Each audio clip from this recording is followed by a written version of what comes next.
함께 기도하겠습니다. 찬양과 경배를 받으시기에 합당하신 주님, 참으로 감사를 드립니다. 세상 가운데 아무 소망 없이 살아가는 저희들, 하나님의 크신 은혜로 불러주시고 저희 죄를 영원히 사해 주시며 영원한 천국의 소망을 허락하신 것 참으로 감사를 드립니다. 세상에 살아가는 동안 세상의 헛된 것을 따라가지 않도록 저희 마음을 붙잡아 주시고 주님 만날 그날 저희 앞에 주어질 영원한 상급을 저희가 생각하며 하루하루 주어진 시간들 의미 있고 가치 있게 사용할 수 있도록 도와주시기를 부탁을 드립니다. 저희가 먹든지 마시든지 무엇을 하든지 다 하나님의 영광을 위해 할 수 있도록 도와주시고 저에게 맡겨진 복음 전도의 사명을 또 최선을 다해서 잘 감당할 수 있도록 도와주시기를 부탁을 드립니다. 주님 말씀하신 대로 세상은 날로 악해지고 있고 주님 오실 날이 점점 가까움을 저희가 잘 알고 있습니다. 이 마지막 때 마음의 허리를 동이고 또 정신을 차리고 주님 앞에 내가 어떻게 살아야 되는지 또 삶의 이정표를 다시 한번 점검할 수 있도록 주님께서 함께해 주시기로 부탁을 드립니다. 특별히 짧은 시간 허락하신 봉사의 수련을 통해서 저희가 다시 한번 마음을 다잡고 남은 시간 더욱 하나님의 영광을 위해서 또 복음을 위해 살아갈 수 있도록 도와주시기로 부탁을 드립니다. 또한 저희가 말씀을 듣고 잊어버린 자가 되지 않고 듣는 바를 행하는 자들이 될 수 있도록 주님께서 함께해 주시기를 부탁을 드립니다. 저희를 사랑하시는 우리 구주 예수님의 이름으로 감사하며 기도 올렸습니다. 아멘. 에베소 5장 말씀 보겠습니다.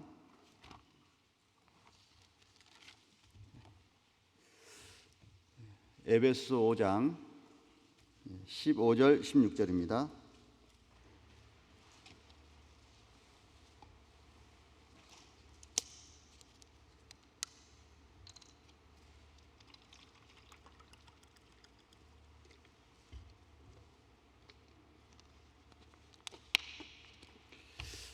제가 읽겠습니다. 그런즉 너희가 어떻게 행할 것을 자세히 주의하여 지혜 없는 자 같이 말고 오직 지혜 있는 자 같이 하여 세월을 아끼라. 때가 악하니라 했습니다. 제가 오늘 이 시간 맡은 주제는 주께 내 시간을 드리라 라는 주제로 말씀 맡았습니다. 제가 타교에 설교 갈 때마다 유심히 보는 게 뭐냐면 시간을 얼마큼 잘 지키시는지를 봅니다. 대체적으로 보면 이제 말씀 시간 전에 앉아 있는 교회가 참 많지 않습니다. 그래서 7시 시작이라 그러면 7시에 말씀이 시작인데 7시까지 와야 될 거로 착각하는 분이 참 많아요. 그래서 우리에게 주어진 시간들 1분 1초 하나님께서 주신 시간인데 자기 마음대로 사용하는 때가 참 많은 것 같습니다. 어제부터도 제가 유심히 봤습니다. 말씀 시간에 과연 몇 분이나 시간에 맞춰서 앉아 계실까? 근데 아주 적습니다. 그래서 오늘 저녁 시간에 아까 시카고 교회 형제님들이 가장 먼저 오셔서 시카고는 시간을 잘 지키시네요. 그렇게 말씀드렸는데요. 우리 일상생활 속에서 주어진 시간들 늘 깊이 생각하면서 우리의 신앙생활을 했으면 참 좋겠다라는 생각이 듭니다. 자, 그 에베소 성경을 통해서 하나님께서 지혜로운 삶을 우리에게 비결을 지금 알려주고 있습니다. 자, 15절 보시면 그런즉 너희가 어떻게 행할 것을 자세히 주의하여 지혜 없는 자 같이 말고 그랬습니다. 하나님 우리에게 시간이라는 선물을 허락하셨습니다. 자, 많은 하나님의 피조물이 있는데 시간의 구애를 받고 시간의 강박관념을 갖는 존재는 인간밖에 없습니다. 많은 동물과 식물은 시간 속에 살아가지만 시간의 강박관념을 갖고 살지는 않습니다. 그러나 인간은 주어진 시간 속에서 시간을 어떻게 활용하냐에 따라서 인생이 달라지고 혹은 우리의 영원한 세계가 달라질 수 있습니다. 그래서 하나님이 주신 시간을 어떻게 하면 지혜롭게 살 수 있을까? 주님이 우리에게 주시는 권면은 어떻게 행할 것을 자세히 주의하라는 겁니다. 그래서 자세히 주의해서 세월을 아끼는 삶이 지혜로운 삶이라는 겁니다. 하나님이 왜 세월을 아끼라 그랬냐면 그 이유를 뒤에 후설하고 있습니다. 그 뒤에 보시면 16절에 때가 악하니라, 세월을 아끼라, 때가 악하니라 그랬습니다. 우리가 세월을 아껴야 될 이유를 때가 악하기 때문이다라고 이야기했습니다. 세상은 점점 악으로 치닫고 있습니다. 우리가 자세히 주의해서 지혜롭게 행하지 않으면 나도 모르게 악으로 흘러갈 수 있기 때문에 자세히 주의해서 세월을 아껴서 지혜로운 삶을 살 것을 권면하고 있습니다. 그래서 오늘 시간 통해서 어떻게 세월을 아끼며 살아가고 과연 세월을 아끼는 삶이 어떤 삶인지 좀 생각해보고 우리 삶의 교훈을 좀 받도록 하겠습니다. 자, 세월을 아끼라 그랬는데 세월에 해당되는 헬라어 단어가 크게 두 가지가 있습니다. 시간을 나타내는 헬라어 단어 중에 이제 크로노스라는 단어가 있습니다. 크로노스라는 단어는 물리적 시간, 일반적인 시간을 이야기합니다. 그래서 오늘 말씀 시간이 몇 시간입니까? 그러면 2시간입니다. 그러면 크로노스의 시간입니다. 근데 또 다른 시간이 있는데 카이로스의 시간입니다. 그래서 그리스에서는 기회의 신이라는 이름이 카이로스입니다. 그러니까 또 다른 시간은 우리에게 주어진 기회로서의 시간을 이야기합니다. 그래서 형제님 이거 좀 도와주실래요? 그럴 때 저 그럴 시간 없어요. 그건 카이로스의 시간을 이야기하고 있는 겁니다. 자, 우리에게 모두에게 동일한 24시간이라는 시간이 주어져 있는데 그 주어진 시간 동안 자기에게 주어진 기회를 잘 활용한 사람이 있고 그렇지 못한 사람이 있습니다. 지혜로운 사람은 세월을 아끼는 사람, 자기에게 주어진 기회를 잘 활용하는 사람입니다. 그래서 세월을 아끼라 그랬는데 이제 아끼라라는 단어의 헬라어에 해당되는 단어가 엑사고라조입니다. 그 뜻이 뭐냐면 예수님이 자기 피로 우리를 구속하셨다 할 때 구속이라는 단어와 동일한 단어입니다. 그러니까 값을 주고 사다라는 의미를 갖고 있습니다.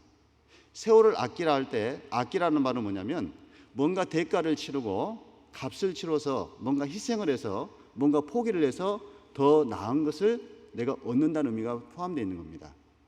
그러니까 하나님은 내게 24시간이라는 시간을 주셨는데 내가 나를 위해서 사용할 수 있는 시간을 희생하고 포기해서 주님의 영광을 위해서 드리는 그 기회, 그것을 세월을 아끼다 라고 표현하고 있습니다. 자, 주님은 자신의 생명을 포기해서 자기의 피를 희생해서 나를 구속하셨습니다. 우리에게 부탁하는 건 뭐냐면 자, 이제는 너희는 너희 시간을 구속해서 포기해서 나를 위해 살아달라는 겁니다. 그래서 구원받은 그리스도인이 자기에게 주어진 시간을 주님의 일을 위해서 주님의 영광을 위해 살아갈 때 가장 지혜로운 삶이라는 겁니다. 만약 물리적으로 24시간이라는 시간이 내게 주어졌는데 나를 위해서 내 육신을 위해 사용한다면 가장 의미 없고 헛되고 가치 없는 시간이 될 겁니다. 전도서 1장 보겠습니다.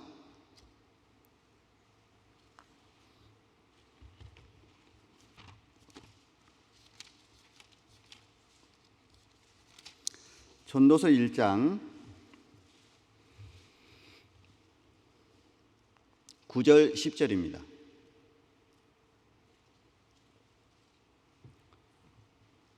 전도서 1장 9절 10절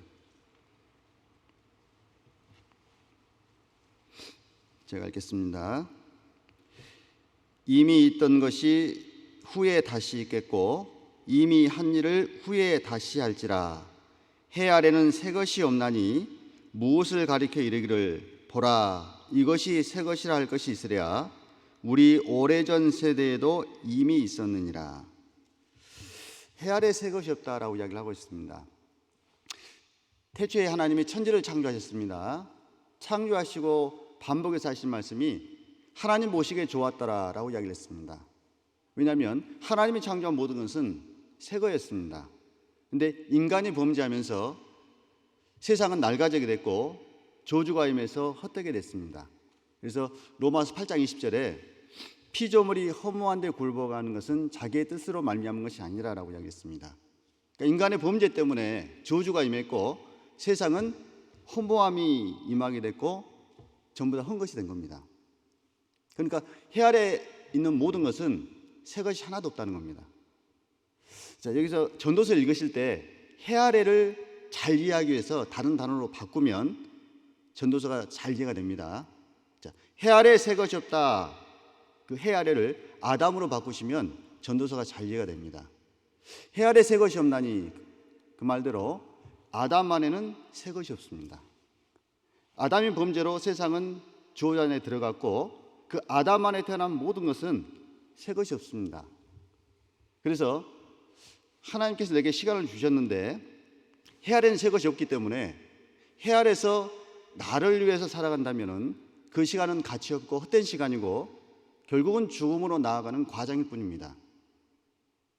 전도서를 통해서 솔로몬이 깨달은 건 뭐냐면 아담 안에서 나를 위해서 했던 모든 것들은 시간 지나 보니까 다 헛되더라 라는 것을 깨달았습니다. 그래서 우리에게 교훈을 주고 있는 겁니다. 우리가 만약에 아담 안에서 나를 위해서 내게 주어진 시간을 사용한다면 그 인생은 결국은 헛되고 의미 없고 가치 없는 인생이 될 겁니다. 구원을 받았다 할지라도 주님의 영광을 위해 그 시간을 사용하지 않으면 결국은 그 시간은 하나님 앞에 무의미한 시간입니다. 자, 전도서 2장 11절도 보겠습니다.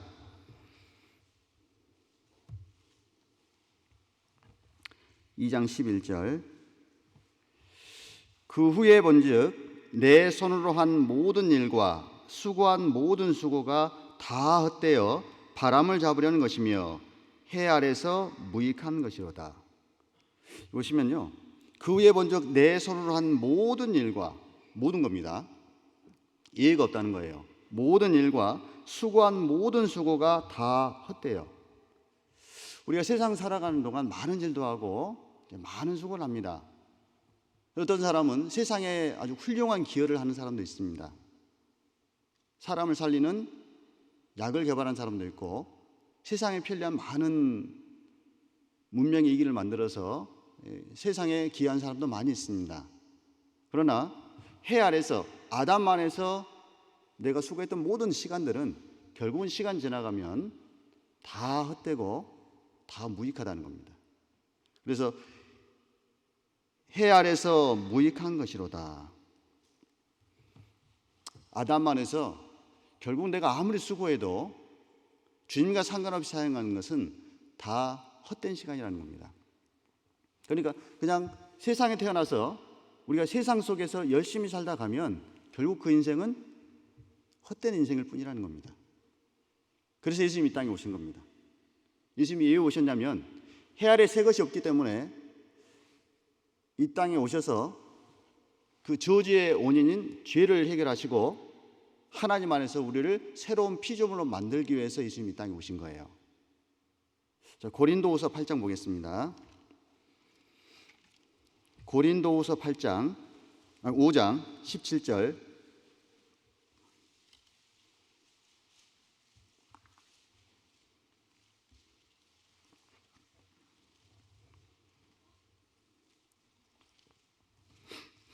고린도후서 5장 17절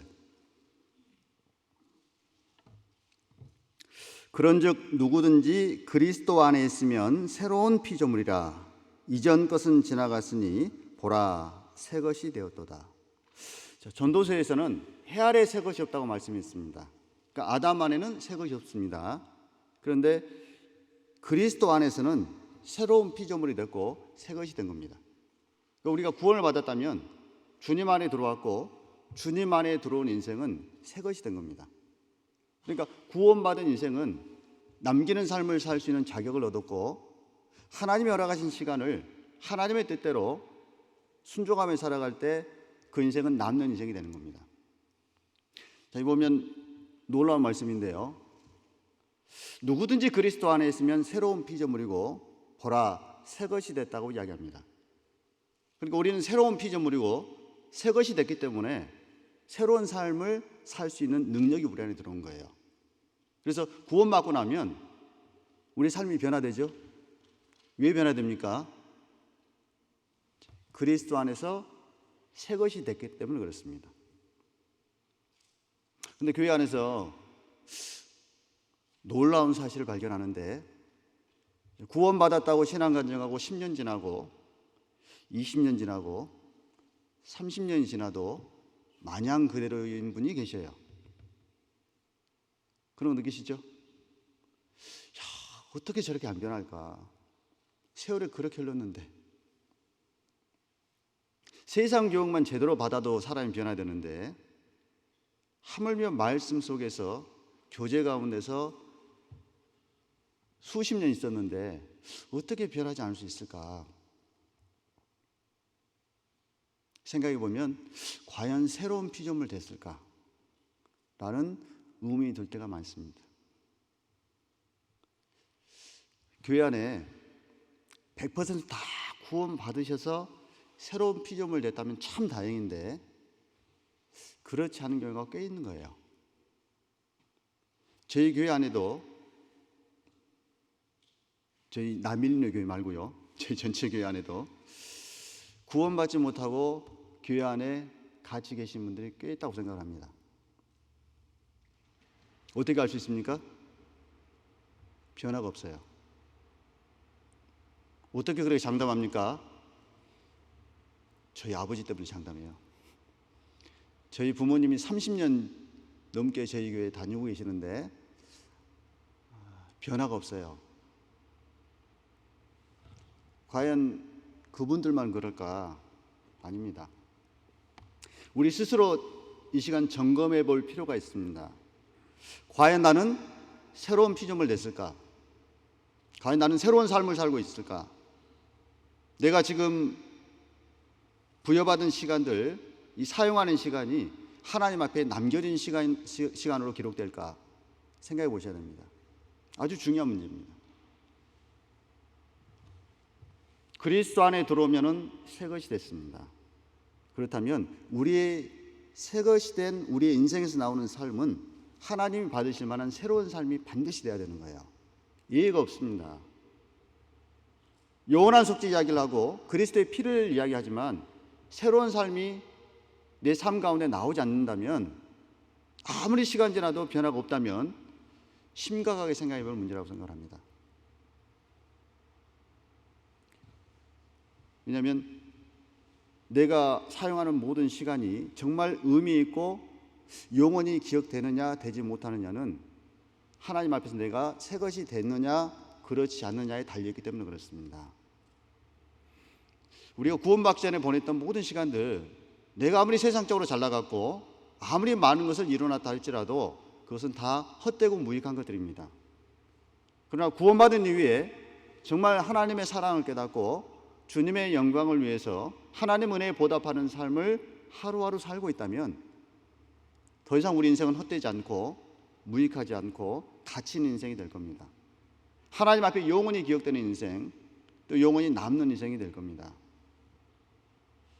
그런데 가만히 생각해 보면 시편 기자가 말씀한 대로 우리의 연수를, 우리의 날을 계수해 볼 필요가 있어요. 숫자를 세볼 필요가 있습니다. 과연 내 인생에 얼만큼 시간이 남겨져 있을까? 뒤돌아보면요, 우리에게 주어진 시간은 너무나 짧습니다. 시편 89편 보겠습니다. 시편 89편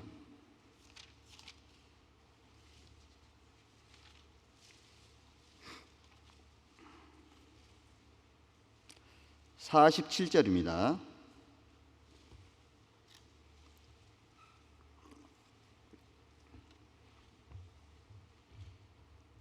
시편 89편 47절 제가 읽겠습니다. 나의 때가 얼마나 단촉한지 기억하소서. 주께서 모든 인생을 어찌 그리 허무하게 창조하셨는지요. 우리 인생이 너무나 짧다는 겁니다. 그 짧은 인생 속에서 주님과 상관없이 살아간다면 그 인생은 너무나 허무한 인생밖에 안 된다는 겁니다. 하나님이 내게 시간을 허락하셨는데 길어야 100년이죠. 우리의 연수가 70이요 강건한 80입니다. 그렇게 계산해 본다면은 내가 구원받고 난 이후에 과연 주님을 위해서 살아갈 수 있는 시간이 몇 년일까? 좀 더 나아가서 오늘 이후로 내가 과연 주님을 위해서 사용할 수 있는 시간이 과연 몇 년이나 남았을까? 아주 중요한 문제입니다. 왜냐하면 너무나 짧은 시간이 우리에게 주어졌기 때문에 그래요. 그리고 더더욱 큰 문제는 너무나 짧은 시간인데 우리가 경험 속에서 느끼는 건 뭐냐면 너무나 빨리 지나간다는 겁니다. 짧을 뿐만 아니라 그 시간들이 너무나 빨리 지나간다는 거예요. 욥기 9장도 보겠습니다.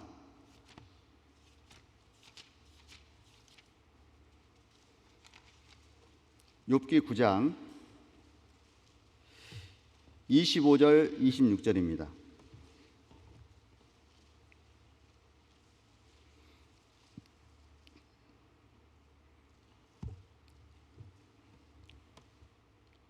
나의 날이 체부보다 빠르니 달려감으로 복을 볼 수 없구나.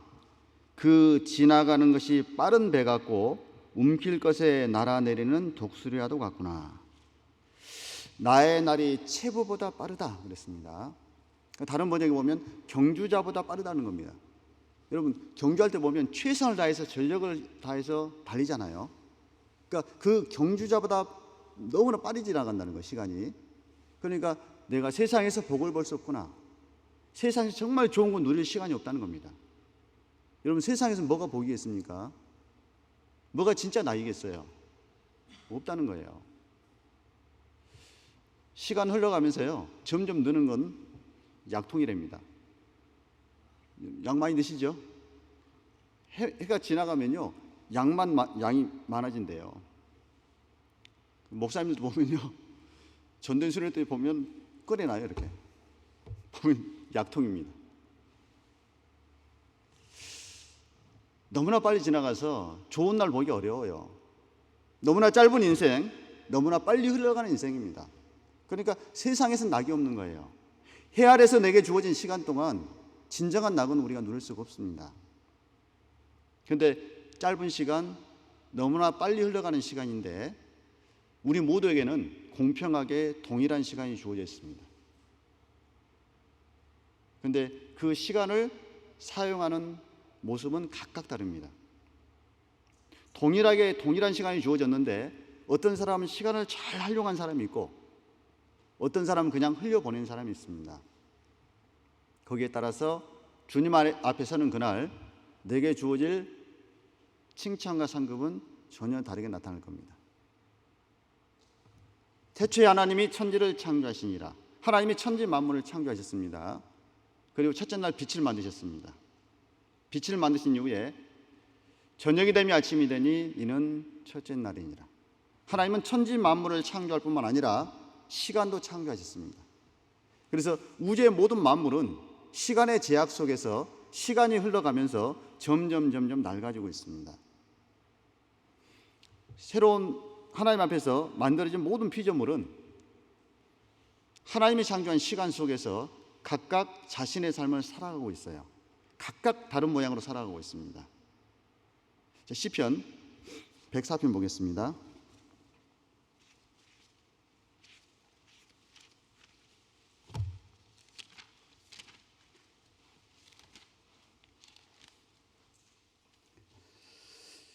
시편 104편 19절부터 보겠습니다.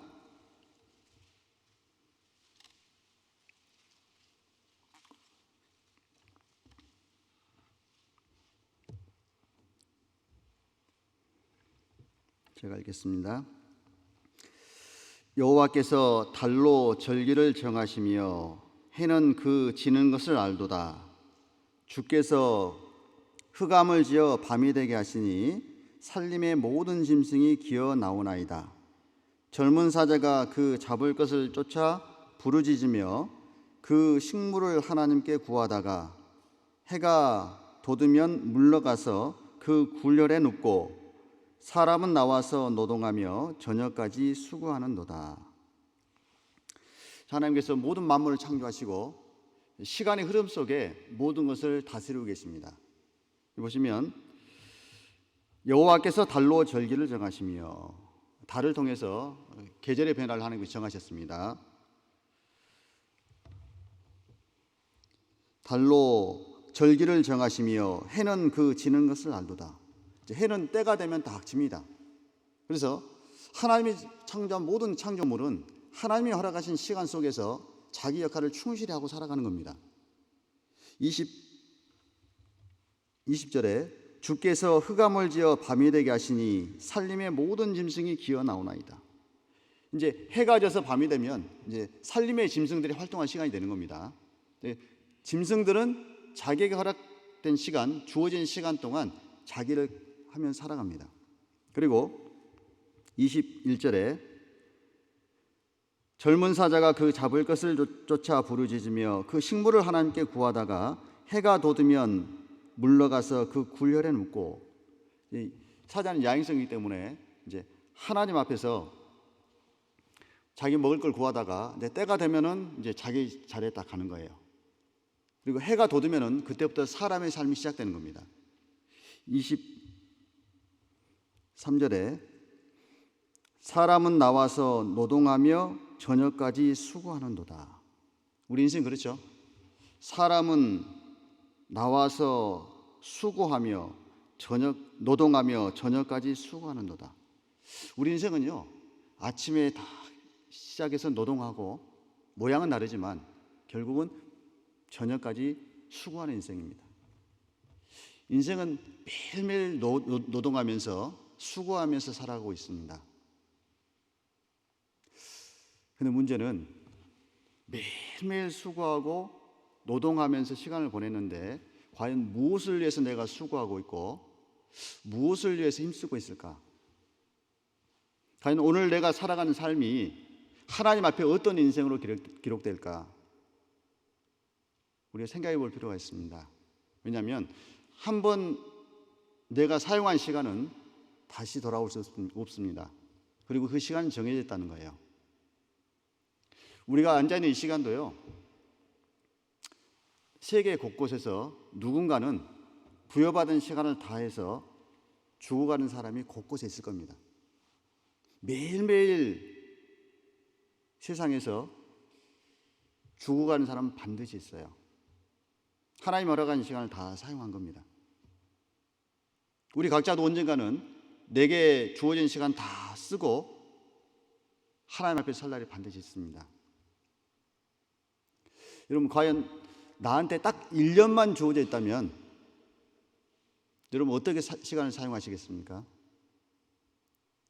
내게 1년만 주어져 있다.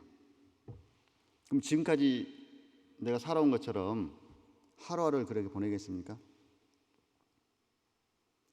문제는요, 우리가 살다 보면 마냥 매일 이렇게 시간이 동일하게 주어질 것 같은 착각 속에 살아요. 내일도 오늘과 동일하게 해가 뜨고 내일도 동일하게 내게 똑같은 시간이 주어질 거라고 착각하고 삽니다. 그러지 않습니까? 오늘 하다가 못하면요, 뭐 내일 하면 되지 그래요. 왜 그렇게 생각하죠? 내일도 여전히 똑같은 시간이 주어질 거라고 착각합니다. 지금까지 그렇게 살아왔고 지금도 그렇게 살고 계시지 않습니까? 근데 하나님 말씀하시기를 지혜를 배우라는 거예요. 어떻게 지혜를 배우냐면 하나님은 모든 것에 기한을 뒀다는 것을 생각하라는 겁니다. 언젠가 끝이 있습니다. 전도서 3장 보겠습니다. 전도서 3장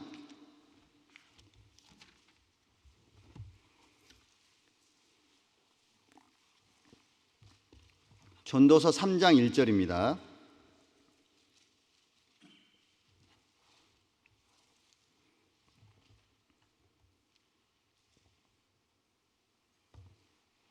제가 읽겠습니다. 천하의 범사가 기한이 있고 모든 목적이 이룰 때가 있나니. 우리가 인생을 지혜롭게 살 수 있는 방법 가운데 하나가 뭐냐면요, 모든 것에 기한이 있다. 그것을 명심하고 살아가는 겁니다. 우리에게 무한한 시간이 주어진 게 아닙니다. 영원히 기회가 주어진 게 아닙니다. 천하의 범사가, 즉 모든 일이 기한, 한계가 있다는 겁니다.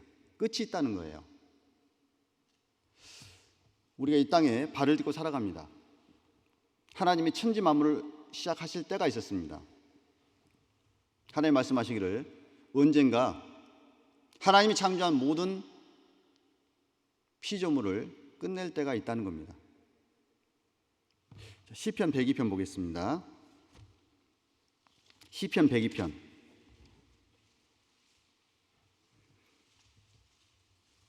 25절입니다.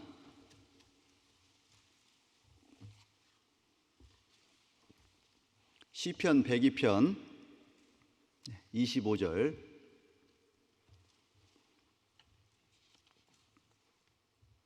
제가 읽겠습니다.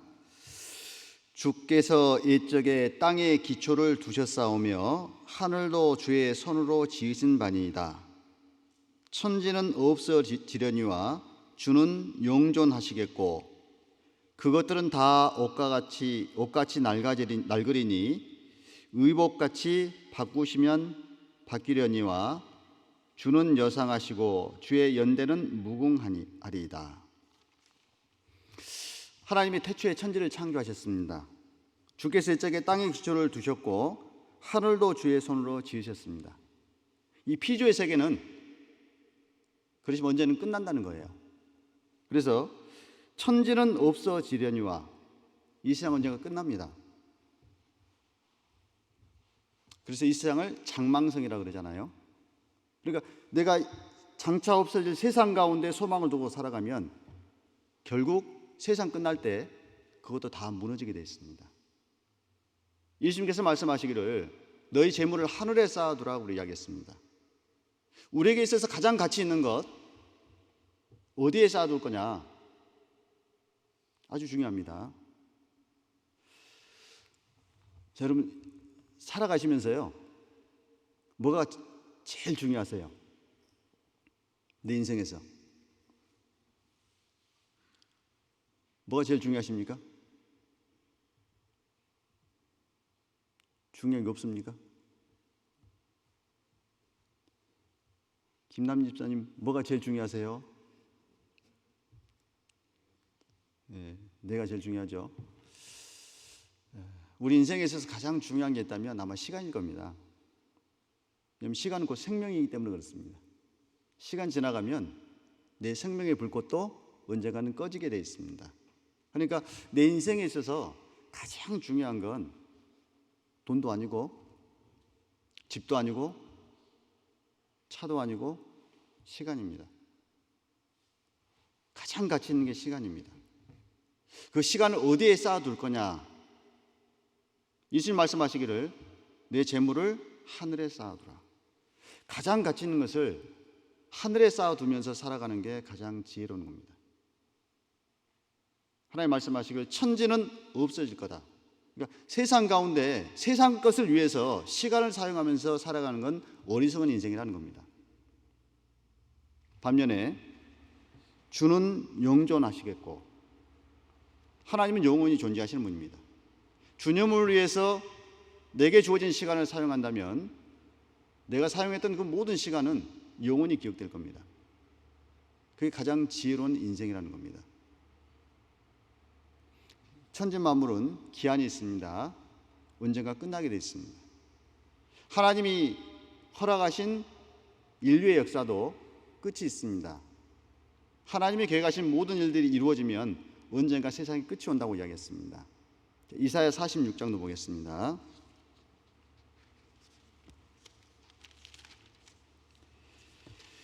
이사야 46장 10절입니다.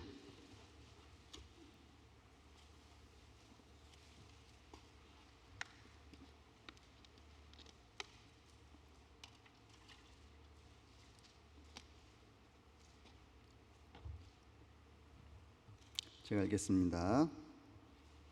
내가 종말을 처음부터 고하며 아직 이루지 아니한 일을 옛적부터 보이고 이르기를 나의 모략이 설 것이니 내가 나의 모든 기뻐하는 것을 이루리라 하였노라. 하나님께서 계획하신 모든 일들이 있습니다.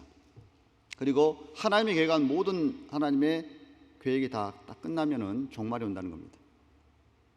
언젠가 천지 만물의 종말도 오고 하나님이 천지 만물 가운데서 계획하신 인류 역사의 끝도 반드시 있다는 거예요.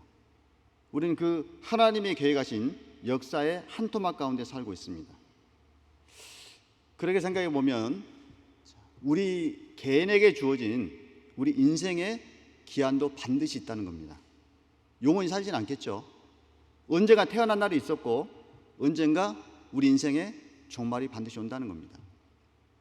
욥기 42장입니다.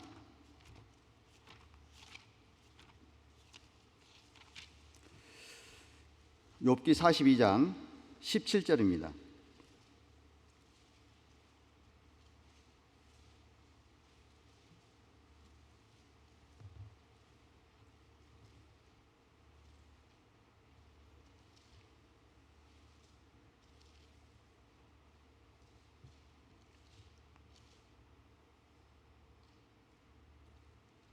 제가 읽겠습니다. 나이 늙고 기한이 차서 죽었더라. 욥이란 사람도요, 오랜 세월 수를 누리곤 했고 하나님께 순종하는 삶을 통해서 많은 복도 받았습니다. 그러나 결국은 시간 지나가니까 나이 늙고 기한이 차서 죽었더라. 천지 만물에 기한이 있고 인류 역사에도 기한이 있습니다. 더 좁게는 우리 각각 개개인의 기한이 있다는 겁니다. 언젠가 내게 종말이 있어요. 내가 태어난 날도 하나님 정하셨고 내가 죽을 날도 정하셨습니다. 내가 언제가 태어난 날에 있다는 얘기는 반드시 죽을 날도 반드시 온다는 겁니다. 하나님께 살아가는 시간 동안 어떤 삶을 살다가 하나님 앞에 설 것인가를 생각해 봐야 되는 거예요. 시간은 점점 흘러가고 있습니다. 그 말은 주님 앞에 설 날이 점점 가까워지고 있다는 증거입니다. 그래서 주님 우리에게 말씀하시기를 곧 주님 만날 때가 가까워지니까 정신 차리고 깨어서 근신하면서 살라고 이야기하십니다. 요즘 세상 돌아가는 거 보세요. 오전에도 신 목사님 말씀하셨고 뉴저지교에서 간증하셨는데 이례적인 홍수라고 그러잖아요. 이번에 허리케인 아이다 왔을 때요. 기상청에서도 예상을 못했답니다. 이렇게 많은 비가 내릴 거라고. 아주 이례적이라는 겁니다. 3일 전인가 스촨성에 또 지진 났잖아요. 기사 보셨나요? 스촨성에 진도 6도 지진 또 났습니다. 몇 년 전 2008년인가요? 18년인가요? 6만 몇 명 죽었잖아요. 스촨성에서. 근데 며칠 전에 또 났습니다. 전 세계적으로 우리가 느끼는 건 뭔가 이거 이상하다, 세상이. 하나님 모르는 사람들도 세상이 이상해지고 있다. 끝이 오고 있는 것 같다라고 이야기를 합니다. 그 가운데 가장 정신을 차려야 할 사람들이 거듭난 그리스도인입니다. 로마서 13장 보겠습니다.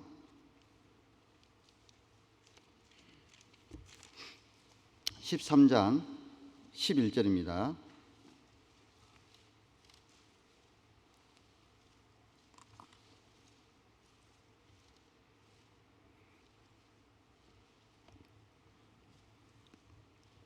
로마서 13장 11절 제가 읽겠습니다. 또한 너희가 이 시기를 알거니와 자다가 깰 때가 벌써 되었으니 이는 이제 우리의 구원이 처음 믿을 때보다 가까웠음이니라. 또한 너희가 이 시기를 알거니와 이렇게 하겠습니다. 그리고 자다가 깰 때가 벌써 됐다라고 이야기합니다. 자, 앞에 너희가 이 시기를 알거니와 이 시기하고 자다가 깰 때가 벌써 됐다. 그 때하고는 좀 다르죠. 그리스도인은 시기를 아는 사람입니다. 우리가 지금 어느 시기에 살고 있는지를 알고 있는 사람이 그리스도인입니다. 너희가 그 시기를 알거니와 그리스도인은 하나님의 계획하신 역사를 성경을 통해서 알고 있는 사람입니다. 우리 시대 보시면 마지막 때에 이렇게 될 것이다 라고 예언하셨던 마지막 때의 징조가 다 이루어지고 있는 정말 마지막 때에 살고 있습니다. 우리가 말씀하시기를 너희가 이 시기를 알거니와, 분명히 주님 미리 말씀하셨고 그 말씀을 기억하고 있는 그리스도인은 지금 어느 시기에 우리가 살고 있는지를 압니다. 그렇기 때문에 자다가 깰 때가 벌써 됐으니, 만약 시간을 헛되이 보내고 있고 신앙의 잠을 자고 있는 인생이 있다면 이제 지금은 깰 때가 됐다는 거예요. 우리가 살고 있는 시기는 정말 문 열면 주님 만날 수 있는 시기에 살고 있습니다. 하나님 우리 각 사람에게 정신 차릴 때가 됐다는 거예요. 내가 지금까지 내 육신의 소욕대로 내가 원하는 삶을 살아왔다면 이제는 깰 때가 됐다는 겁니다. 지금이라도 늦지 않게 주님 만날 준비하면서 깨어서 하나님이 허락하신 시간 잘 활용해서 주님의 영광을 위해 살아갈 때가 됐다는 겁니다. 그럼 마냥 우리에게 일할 수 있는 시간이 주어져 있는 건 아닙니다. 이렇게 하루하루 지내다 보면요, 언젠가 일할 수 없는 밤이 반드시 옵니다. 항상 이런 시간이 우리에게 주어져 있을까요? 또 내년에 만나서 봉사의 수련회 하고 학예 수양회 하고 집회 때 영혼 인도하고, 마냥 그런 기회가 과연 주어질까요? 언젠가는 그 기한이 올 때가 있습니다. 더 이상 우리가 일할 수 없는 밤이 반드시 옵니다. 요한복음 9장 보겠습니다. 요한복음 9장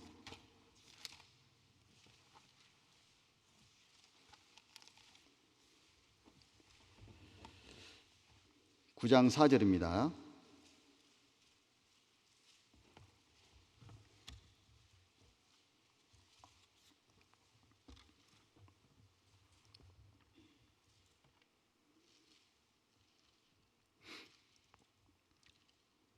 제가 읽겠습니다. 때가 아직 낮음에 나를 보내신 이의 일을 우리가 하여야 하리라. 밤이 오리니 그때는 아무도 일할 수 없느니라. 예수님 말씀하시기를 때가 아직 낮음에 나를 보내신 이의 일을 우리가 하여야 하리라. 하나님이 허락하신 시간이 있다는 겁니다. 아직은 기회가 있다는 겁니다. 그런데 시간이 지나면 밤이 오리니 그때는 아무도 일할 수 없느니라. 조금 있으면 아무도 일할 수 없는 밤이 반드시 온다는 겁니다. 많은 사람들이요, 계획을 세웁니다. 계획을 세우는데요, 대부분 큰 계획을 세워요. 그리고 나름대로 정말 하나님 앞에서 훌륭한 그리스도인답게 살아야 되겠다, 그런 꿈도 꿉니다. 근데 항상 계획과 목표로만 그치는 경우가 참 많습니다. 왜 그러냐면요, 목표와 계획은 짧고 구체적일수록 이루기가 쉬워요. 그러나 길고 크게 가질수록 이루기가 어렵습니다. 학창 시절에 다 경험하셨죠? 방학하면 가장 먼저 뭐 합니까? 탐구생활 딱 놔두고 계획표 세우죠. 동그라미 탁 쳐가지고요, 아침에 몇 시에 기상,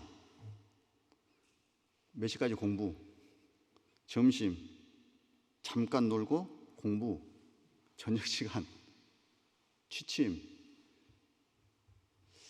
계획 많이 세워보셨죠? 그 계획대로 되던가요? 그 계획대로 했으면요, 전부 다 하버드 갔을 거예요. 저도 항상 제일 먼저 하는 게요, 그 동그라미 탁 쳐서 계획 세우는 겁니다. 항상 잠은 6시간 이상을 안 자요. 계획표에는. 방학 때 공부는 최소한 8시간에서 10시간 합니다. 계획표에는. 근데 방학 끝날 때는 어떤가요? 탐구 생활도 잘 못했어요. 왜 그런 일이 있을까? 뒤돌아보면요, 계획이 너무 컸어요. 너무 길었습니다, 계획이. 진짜 이룰 수 있는 계획은요, 짧을수록, 구체적일수록 좋습니다. 여러분, 멀리 보지 마시고요, 오늘 하루 어떻게 살 것인지 계획하셔야 돼요. 너무 멀리 보지 마시고 이번 한 주간 어떻게 살 것인지를 계획하셔야 됩니다. 어떤 분들은요 1년 계획은 잘 세워요. 여러분 연초 되면 많이 하시죠? 다이어리에 올해 계획. 벌써 9월입니다.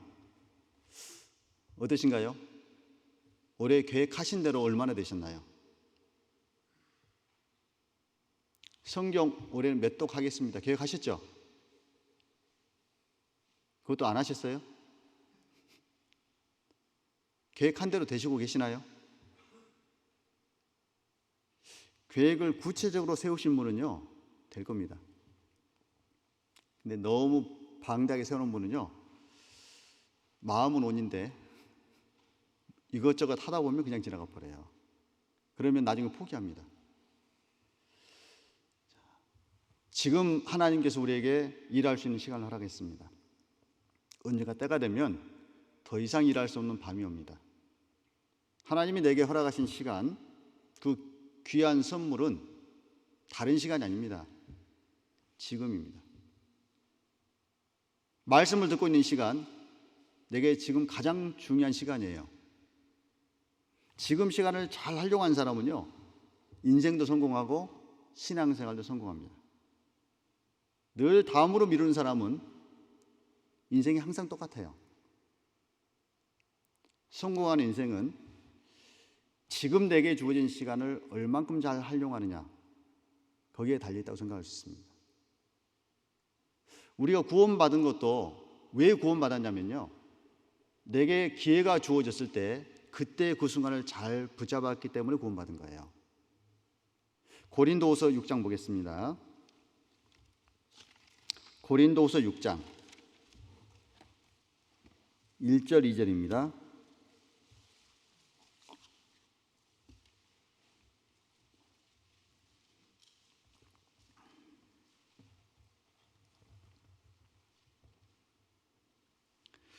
제가 읽겠습니다.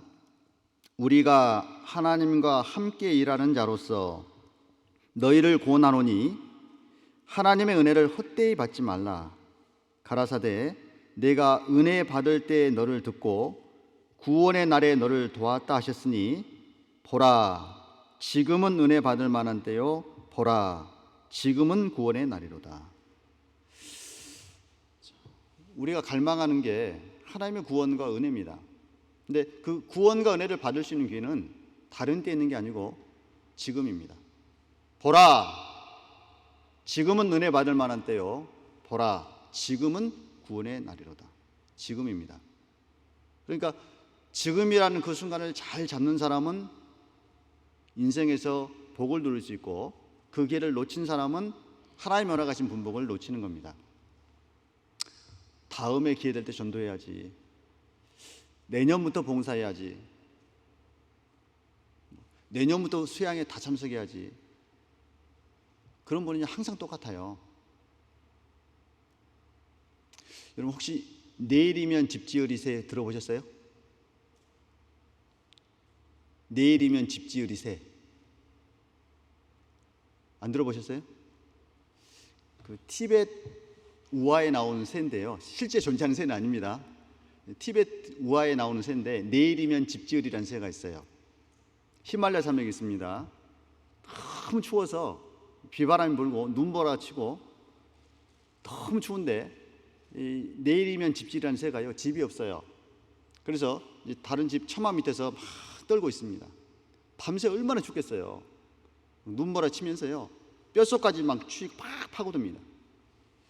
벌벌 떨면서 집을 지을 걸, 기회 있을 때 집 안 지었던 자신을 막 자책하면서요 이제 기회만 주어지면 꼭 집을 지어야지. 밤새 추위에 떨면서 자책과 결심도 합니다. 시간 지났습니다. 아침이 동이 떴어요. 햇살이 따뜻하게 쫙 비칩니다. 밤새 얼었던 몸이 살살 녹아요. 따뜻해집니다. 그럼 이제 낮에는요 밤에 추위에 떨었던 거 잊어버려요. 그리고 낮에 막 즐거워서 노래 부르고 지저귀 다닙니다. 그러다가 또 날이 저물어요. 그럼 또 세찬 바람이 쫙 치면서요, 눈보라 치고 너무너무 추워요. 또 어떻게 하겠습니까? 내일이면 집 지으리, 내일이면 집 지으리. 그러다 평생 집을 못 짓고 죽었답니다. 그게 티벳 우화에 나오는 새예요. 우리 그리스도인이 그러지 않습니까?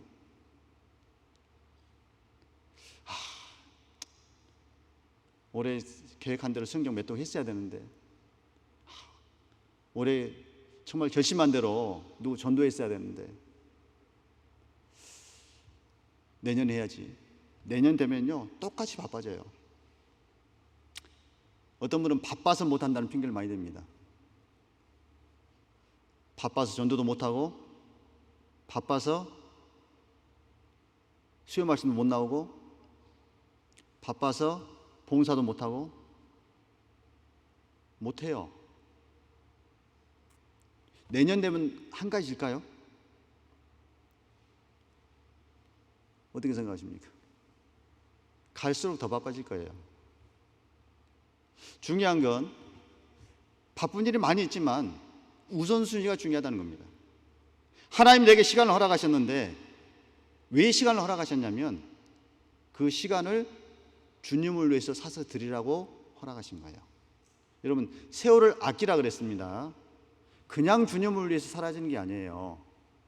값을 주고 살아, 구속하라는 얘기입니다. 내가 뭔가 포기하지 않고 내 계획과 내 생각과 내 소욕대로 사는 걸 포기하지 않으면 주님을 위해서 살 수 있는 건 불가능합니다. 반드시 대가가 치러져야 돼요.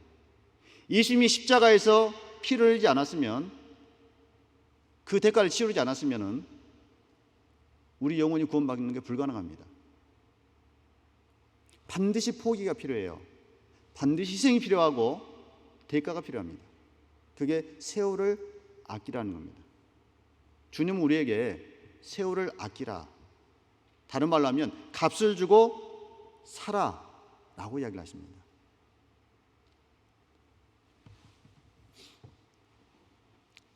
우리에게 주어진 시간이요 너무나 짧습니다. 너무나 짧아요. 근데 그리스도인들의 병폐 가운데 하나는 뭐냐면요, 주님 오신다고 옛날부터 그랬는데 지금도 안 오대 뭐. 제가 청년 때요, 이게 봉사 형제님들 보면 그 당시에 다 아이가 한 명입니다. 다 한 명이에요. 왜 그랬을까요? 주님 곧 오신다고 생각하고요, 얘 한 명 이상 안 낳습니다. 그래서 그 당시에 80년대 후반, 90년대 초반에요, 그 당시에 형제님들 대부분이요 아이가 하나였어요. 곧 주님 오시니까. 근데 그 아이들이 시집장가 가서 아이를 낳았어요. 지금도 주님 안 오셨습니다. 어떤 마음이 들까요?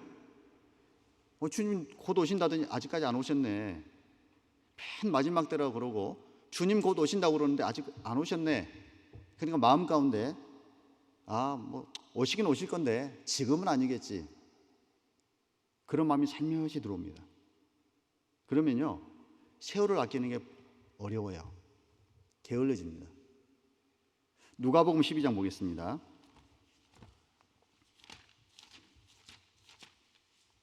누가복음 12장 45절부터 보겠습니다.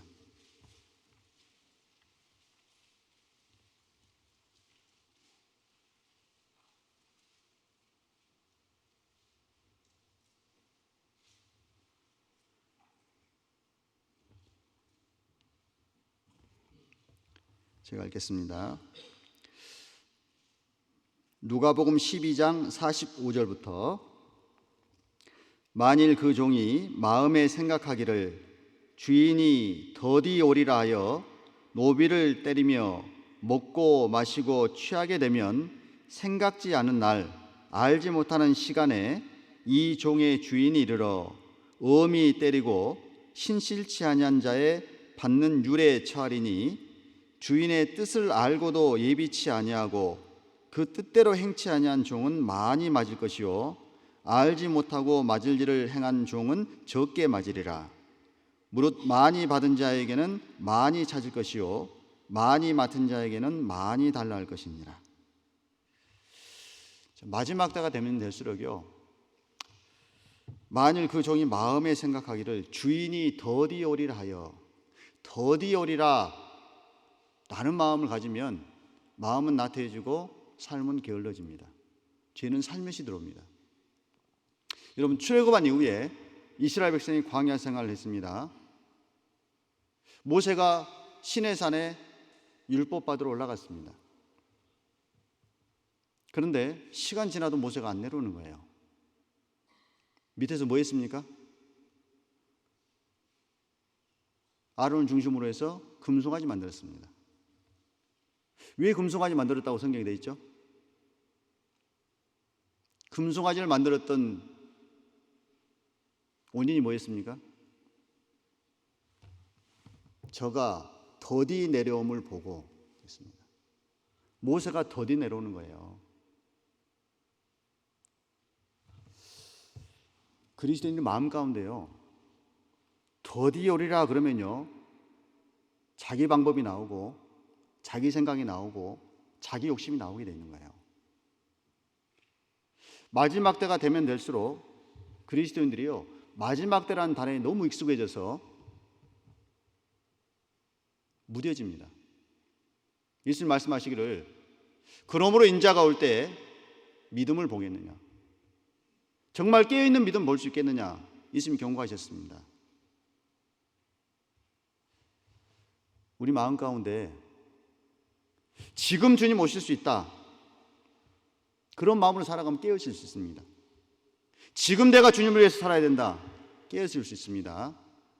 근데 더디 오리라, 예전에도 말세라 그랬고 옛날에도 주님 곧 오신다 그랬고 지금까지 안 오셨는데 뭐 설마 내가 살아있을 때 오시겠어? 라는 마음이 마음속에 딱 자리 잡으면 그때부터 게으름이 찾아오게 돼 있어요. 죄가 들어오게 돼 있습니다. 주님 경고하셨습니다. 알고도 행치 아니하는 자는 많이 맞을 것이다. 기본적으로 그리스도인들은요, 어떻게 살아야 될지 압니다. 특별히 구원받고 시간이 많이 흐른 형제 자매님들은 어떻게 살아야 될지를 잘 아실 거예요. 근데 알고도 행치 않으면 많이 맞을 것이다. 예수님 말씀입니다. 비유로 말씀하신 게 아니에요. 많이 맞을 것이다. 실제 그런 일이 있을 겁니다. 하나님이 내게 시간을 허락하셨는데 주님의 일을 위해서, 주님의 영광을 위해 사용하라고 허락하셨습니다. 언제 그렇게 살아야 되냐면 지금입니다. 여러분, 이번에 봉사의 수련회 정말 바쁜 시간 내서 참석하셨습니다. 세월을 아끼는 거죠. 포기하셨잖아요. 내가 다른 일을 얼마든지 할 수 있는데, 바쁜 일이 있는데 그거 포기하고 그거 희생하고 이 자리에 주님 이름으로 모였습니다. 잘하신 거예요. 왜냐하면 세월을 아끼신 겁니다. 우리가 교회 안에서 봉사합니다. 내 시간 쪼개서 바쁜 일 뒤로 하고 봉사합니다. 세월을 아끼는 거 아닙니까? 지혜롭게 행하는 거 아닐까요? 교회 학교 봉사도 하고 찬양대 봉사도 하고 각각 맡은 위치에서 교회 안에서 내가 해야 될 일 열심히 하고 있습니다. 육신적으로 피곤할 수 있고 분명히 시간과 물질을 희생하지 않으면 그게 불가능할 겁니다. 그러나 그걸 희생하고 포기하고 대가를 치르고 주님을 위해서 사용하는 겁니다. 그게 주님께서 우리에게 명하신 대로 세월을 아끼는 삶이고 하나님 앞에 지혜롭게 행하는 삶입니다. 주님 반복해서 이야기합니다. 시간을 사서 얻으라는 거예요. 세월을 아끼라는 겁니다. 어떻게 하면 세월을 아낄까? 몇 개만 좀 구체적으로 한번 보겠습니다. 우리가 현대 사회를 살아갈 때요, 바쁜 일이 너무 많아요. 너무 많습니다. 어떨 때는 정말 교제에 참석하는 것도요, 정말 힘들 때도 있습니다. 내 세상 일과 겹칠 때도 있고 여러 가지 내 발목을 붙잡는 일도 있습니다. 그러나 주님 우리에게 명하시기를 모이기를 힘쓰라고 말씀하십니다. 왜 힘쓰라고 그랬을까요?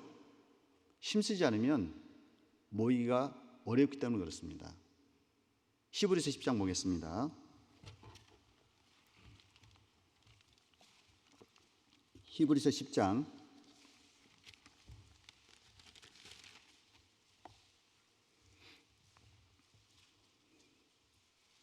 24절 25절입니다.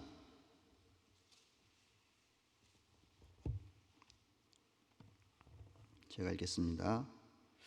서로 돌아보아 사랑과 선행을 격려하며 모이기를 피하는 어떤 사람들의 습관과 같이 하지 말고 오직 권하여 그 날이 가까움을 볼수록 더욱 그리하자.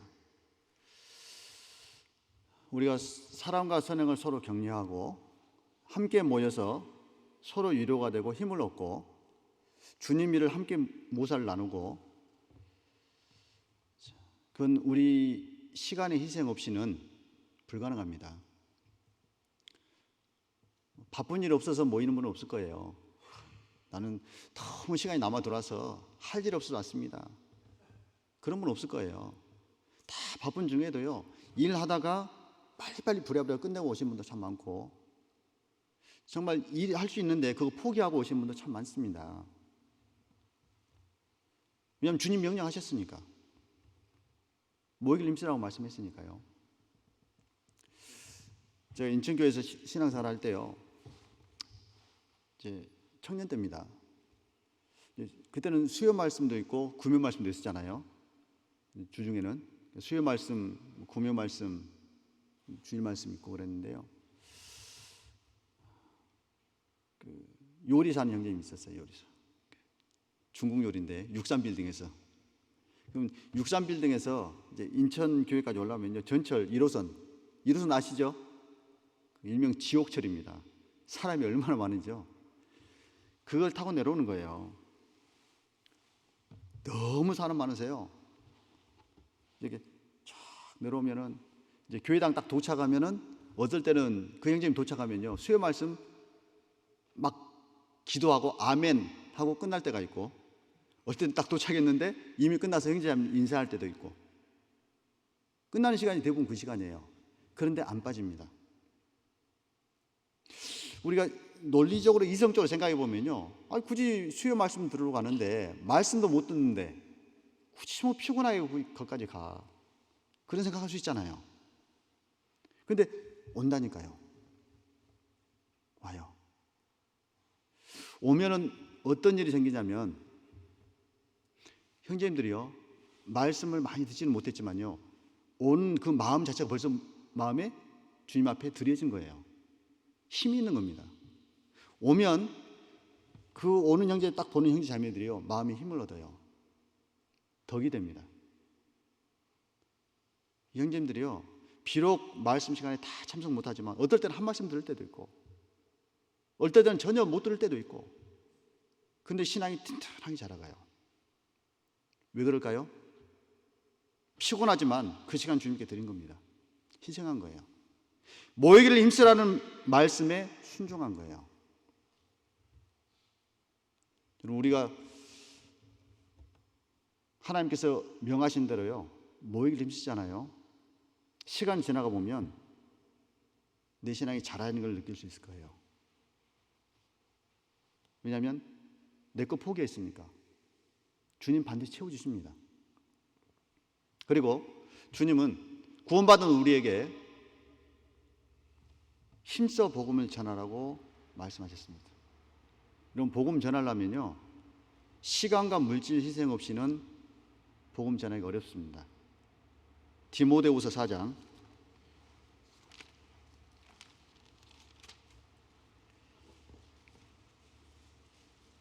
2절입니다.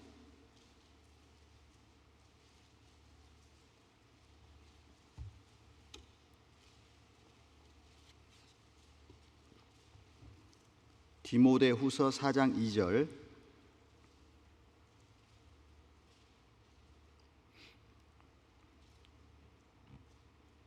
제가 읽겠습니다.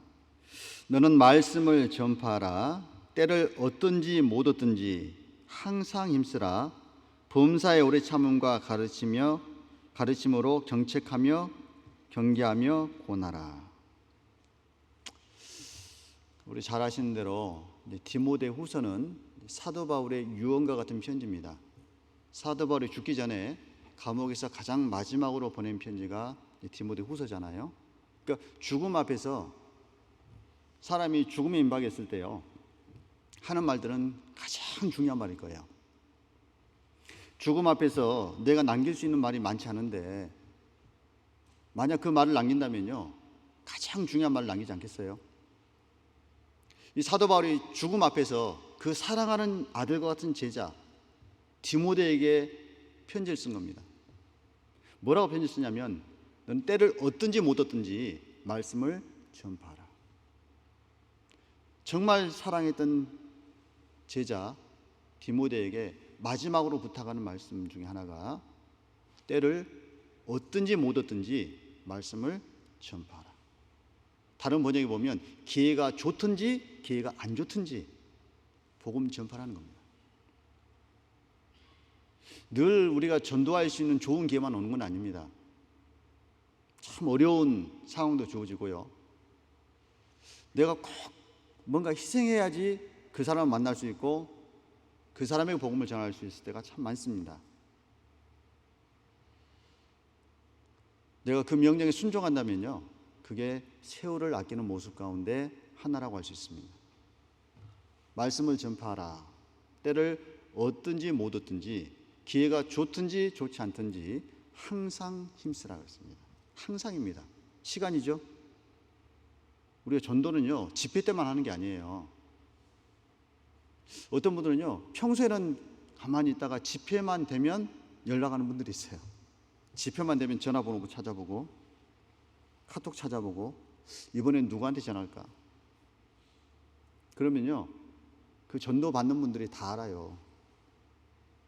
오랜만에 연락 오면요, 먼저 묻습니다. 혹시 집회 있냐고. 먼저 알아봐요.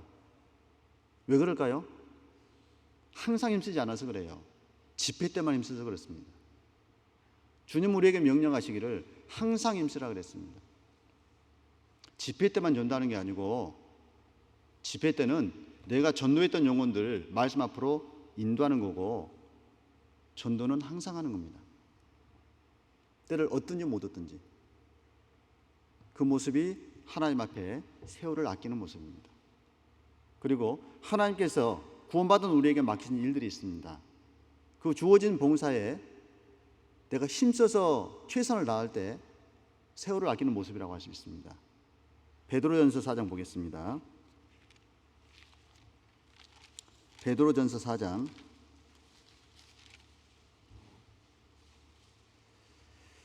10절입니다.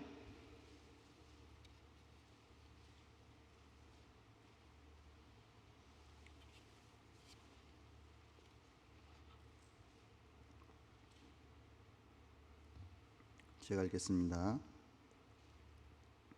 각각 은사를 받은 대로 하나님의 각양 은혜를 맡은 선한 청지기같이 서로 봉사하라. 은혜를 받은 대로 서로 봉사하라. 서로 봉사입니다. 우리 형제자매들이 서로 봉사. 내가 맡아야 될 부분 맡지 않으면요, 누군가 해야 돼요. 내가 게을러서 수고하지 않으면 내가 해야 될 일을 누군가 해야 됩니다. 또 물론 기회는 그분한테 돌아가겠죠. 정말 구원받은 게 확실하고 하나님의 은혜를 받은 그리스도인이라면 하나님 앞에서 나는 청직이라는 사명을 가지셔야 돼요.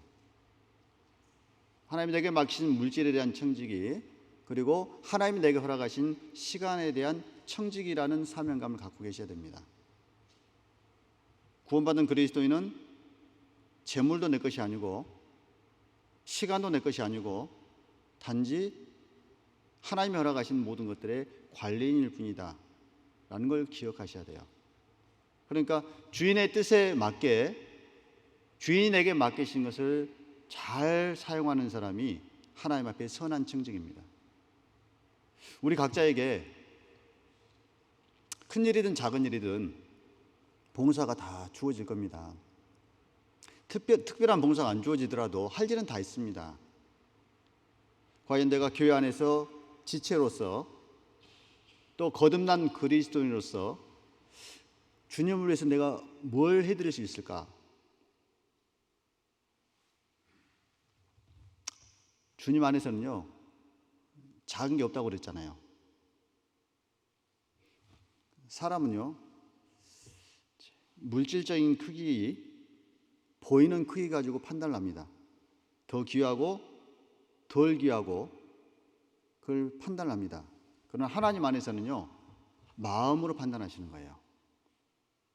그래서 작은 소자 하나에게 내 이름으로 냉수 한 그릇 대접한 것도 결단코 잊지 않겠다고 말씀하셨습니다.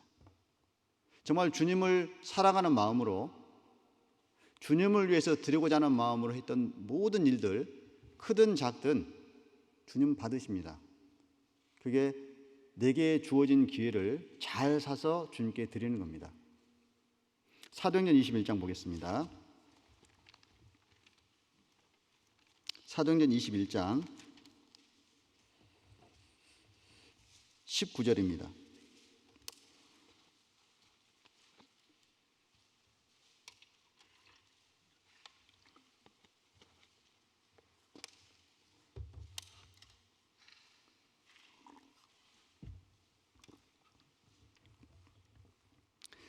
사도행전 21장 19절.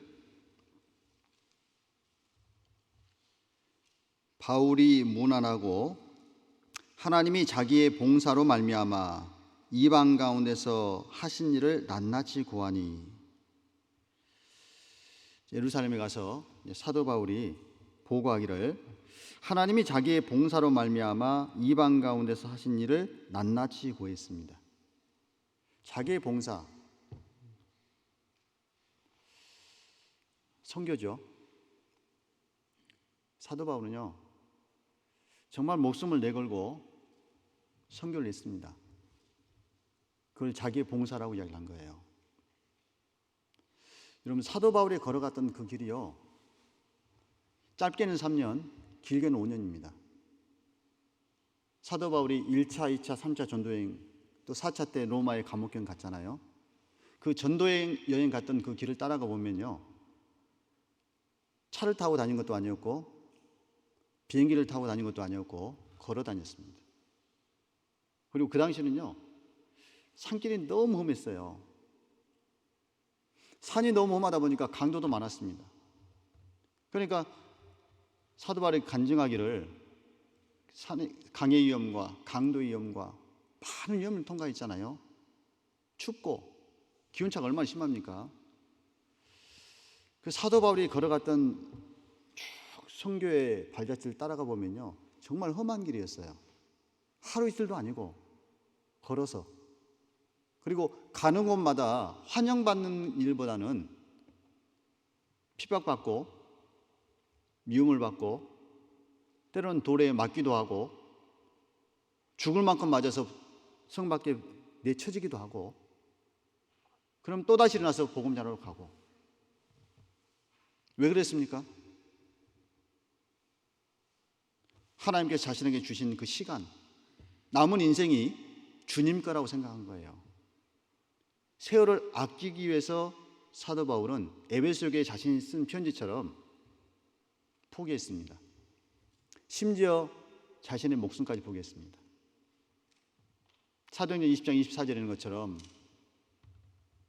하나님의 은혜의 복음 증거하는 일을 마치려 하면은 내 목숨을 조금도 귀한 것으로 여기지 아니하노라. 왜냐하면 바울은 자신을 구원하신 주님, 은혜를 베푸신 주님을 너무 사랑했고, 남은 인생, 자기에게 남겨진 시간이 주님 것임을 기억했습니다. 그리고 그 시간을 주님을 위해서 드렸어요. 그리고 마침내 목이 잘려서 죽임을 당했습니다. 바울은 로마의 시민권자였기 때문에 십자가형에 처하지 않았습니다. 목이 잘렸습니다. 제가 그 바울이 목이 잘렸던 그 장소에 갔었을 때 그 사용됐던 돌을 보고 사도 바울이 죽었던 그 장소에 딱 서서 볼 때요, 마음이 정말 감동이 오면서 너무나 부끄러웠어요. 왜냐하면 우리는 신앙이 들은 말씀으로 지식으로 살아가는 경우가 참 많았습니다. 그러나 사도 바울은 말씀 그대로 이루는 간증이었습니다. 정말 하나님의 은혜의 복음 증거한 일을 마치려 하면은 자신의 생명을 조금도 귀한 것으로 여기지 않았습니다. 목이 잘렸는데 로마 법에 이제 칼로 내리쳐서 목을 자르면 3번 이상은 안 친다 그럽니다. 그러니까 한 번 탁 쳐서 목이 잘리면 다행인데요, 한 번 쳤는데 목이 안 잘리면 2번 친답니다. 2번 쳐서 목이 잘리면 다행인데 안 잘리잖아요. 그럼 3번 친대요. 그래도 안 잘리면 그냥 놔두면 됩니다. 여러분 생각해 보세요. 돌에 탁 머리를 두고요, 목을 탁 쳤는데 사도 바울이 그 목이 잘려 탁 죽임 당하는 거예요. 근데 바울은 자기가 죽을 거 알고 갔잖아요. 왜냐하면 자신에게 주어진 남은 생에 주님 것이다. 그리고 자신은 자기에게 주어진 생명과 시간과 모든 것의 청지기다 라는 사명감을 가졌습니다. 여러분, 사도 바울이 주님 안에서 사용했던 시간과 우리가 지금까지 구원받고 주님 안에서 사용했던 시간과 물리적으로는 동일한 시간이 주어졌습니다. 그러나 주님 안에서 얼만큼 내게 주어진 기회를 잘 활용했을까 생각해 보면 상대적으로 우리는 너무나 게을렀다는 걸 알 수 있습니다. 여러분, 물리적으로 주어진 시간은 동일할 줄 모릅니다. 그러나 주님 위해서 사용한 시간, 그 기회로서의 시간은 각각 다를 거예요. 여기에 우리 형제 자매님들 앉아 계시는데요, 우리에게 구원받은 이후에 누구에게나 동일한 시간이 주어집니다. 근데 어떤 형제 자매님들은 정말 주님을 위해서 그 길을 잘 사서 주님을 위해서 힘있게 사는 형제 자매들도 계실 수 있고, 어떤 분들은 육신의 소욕에 또 세상의 욕심에 끌려서 살아가는 분도 계실 겁니다. 더한 것은 교회를 대적하는 경우도 있을 수 있습니다. 선택입니다. 여러분, 인생은 늘 선택입니다. 내가 구원받았다는 것도 선택이었습니다. 구원받은 이후에 주님을 위해서 내가 시간을 어떻게 사용할 것인가, 그것도 선택입니다. 그리고 교회 안에서 지체로서 정말 순종하면서 함께 협력해서 복음을 전하는 것, 그것도 선택입니다. 혹은 교회에 등을 돌리고 교회를 대적해서 하나님 앞에서 악하게 사는 것도 자신의 선택입니다. 물론 자신의 선택에 대한 결과는 하나님 앞에 철저히 계산이 될 겁니다. 그리고 주님은 그걸 물으실 겁니다. 주께 내 시간을 드리라 그랬습니다. 내 시간을 드리라는 얘기는 뭐냐면, 내게 주님 위해서 살 수 있는 기회가 주어졌을 때 정말 최선을 다해 살라는 얘기입니다. 오늘 지나가면 다시는 오늘이라는 시간이 돌아오지 않을 겁니다. 2021년 9월 18일이죠. 이 시간은 여러분 평생 영원히 돌아오지 않습니다.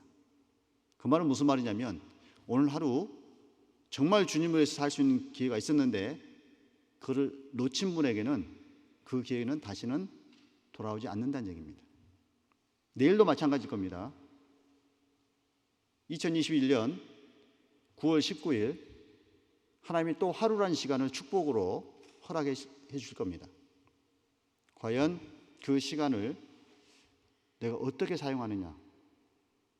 세월을 아끼라는 말씀처럼 썩어질 시간, 흘러져서 없어질 시간을 정말 주님 위해서 가치 있고 의미 있는 시간, 영원히 남는 시간으로 바꿀 거냐. 그건 우리 각자의 선택에 맡겨져 있습니다. 그래서 남은 생에 주님께서 우리에게 부탁하신 대로 정말 지혜로운 삶은 세월을 아끼는 삶입니다. 그래서 올 한 해도 얼마 남지 않았지만 정말 세월을 아끼라는 그 명령대로 지혜롭게 한 해를 마치고 지혜롭게 새해를 준비했으면 좋겠습니다. 기도하겠습니다. 하나님 감사합니다. 저에게 영원한 생명을 주시고 또 주님을 위해서 살아갈 수 있는 귀한 기회를 주신 것 참으로 감사를 드립니다. 하나님께서 허락하신 모든 시간과 기회들 저희가 헛되이 낭비하지 않도록 도와주시고 매일매일 살아가는 삶 가운데 오직 주의 뜻을 옳게 분별하고 주님이 기뻐하시는 삶을 살아갈 수 있도록 도와주시길 부탁을 드립니다. 더욱 주님 앞에 겸손하고 낮은 마음으로 교회를 섬기고 또 형제 자매와 연합하며 최선을 다해서 또 복음을 전하는데 부족함 없도록 주님께서 채우시기를 부탁을 드립니다. 나머지 남은 일정들 주님께서 주관해 주시고 또한 함께해 주시기를 부탁을 드립니다. 저희를 사랑하시는 우리 구주 예수님의 이름으로 감사하며 기도 올렸습니다. 아멘.